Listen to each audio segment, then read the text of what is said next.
Welcome to a new Formula One content.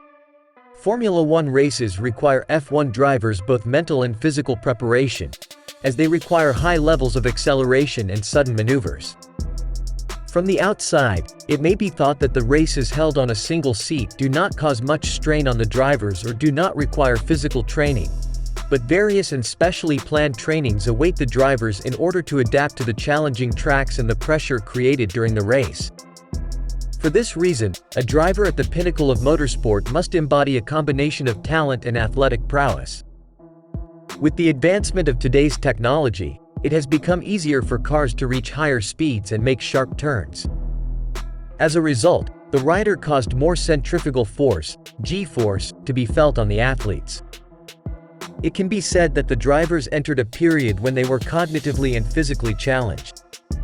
These developments in cars reveal that drivers need to do much better physical training. So why is physical training important for an F1 driver?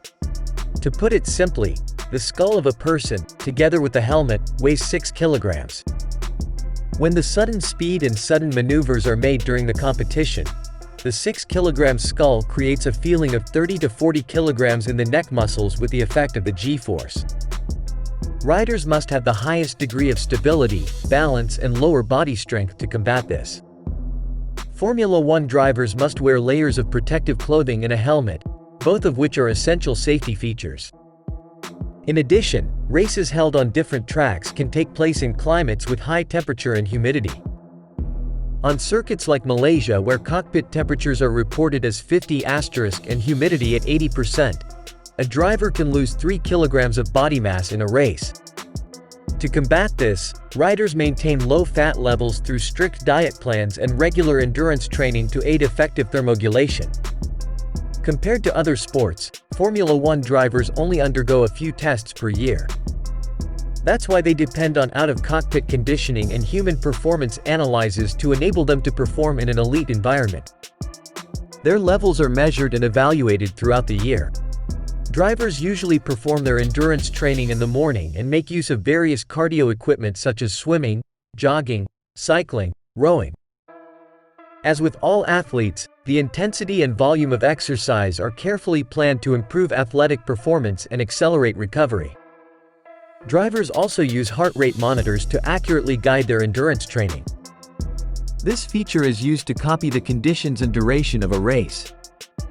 Rowing is an especially good method of endurance training for the rider, as it focuses on the shoulder, arm, and neck muscles during exercise. Rowing is an ideal training tool as it fulfills the features and requirements of the branch. Strength training is broken down into targeted phases to allow the driver to develop in the off-season, then stay competitive and prepared throughout the season, with carefully planned programs. It is important for a rider to condition the shoulder and neck complex.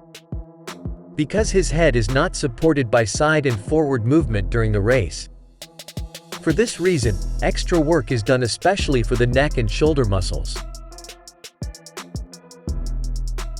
After the races are over, the drivers enter the holiday season and rest for a short time without training.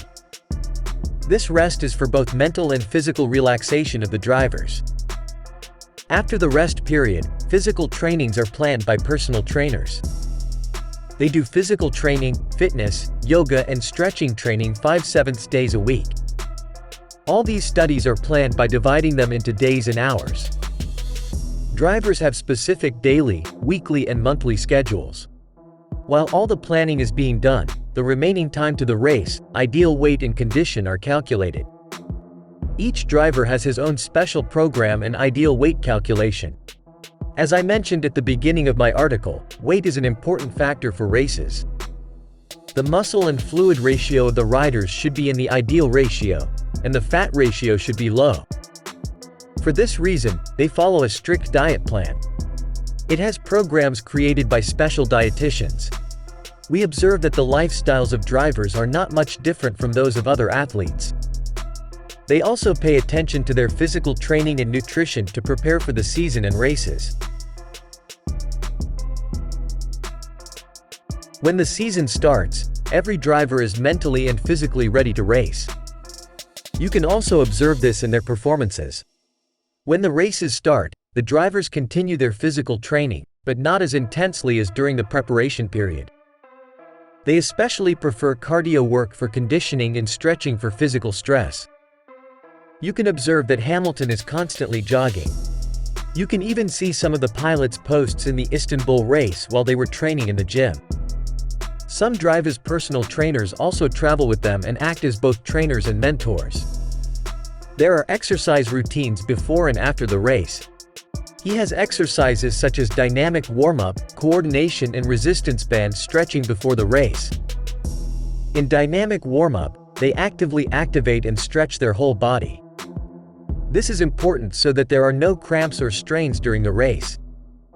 Of course, thirst during the race is an important factor in cramping. In coordination studies, they do hand-eye and focus exercises with a tennis ball, hand-foot movements, various materials. This is very important as they have to react instantly when racing. Drivers allocate special time for the neck area and work with a resistance band. This area is extra important as it is exposed to the G-force. After all the preparations, the racers get into their cars and get ready for the race. You may have observed that after the race, the drivers start hydrating immediately after the celebration. The reason for this is that they lose a lot of fluid during the race and their muscles are more tense than normal. Again, after leaving their clothes, weight measurement is made. Weight analysis of the pilots is done after each race. In an average race, the driver loses 1/5 kilogram of water. After the champagne and trophy ceremony, the drivers do stretches for their muscles that have been tense during the race. They mostly aim to relax the muscles that are stretched and shortened by static movements. Imagine you are driving in an F1 car for about 2 hours in a sitting position, with full concentration and at a speed of 300 km per hour. Here, their physical limits are being challenged and they definitely do stretching movements. Races and championships can be won with vehicles and drivers. No matter how talented the pilot who drives the vehicle, he must be prepared both mentally and physically. In fact, the preparation of a 2-hour race takes months. F1 drivers may not come to mind first when it comes to athletes, but when we examine them, we can observe that they are no different from other team or individual branches in terms of their lifestyle, race preparation and social life. In this video, we talked about the physical activities of Formula One pilots. Many people do not see Formula One drivers as athletes. We shared the physical activities of Formula One pilots in the video. The decision is yours. Do you think Formula One pilots are athletes? Please tell your opinion in the comments. Thank you for watching the video. Don't forget to subscribe and like the video. Goodbye.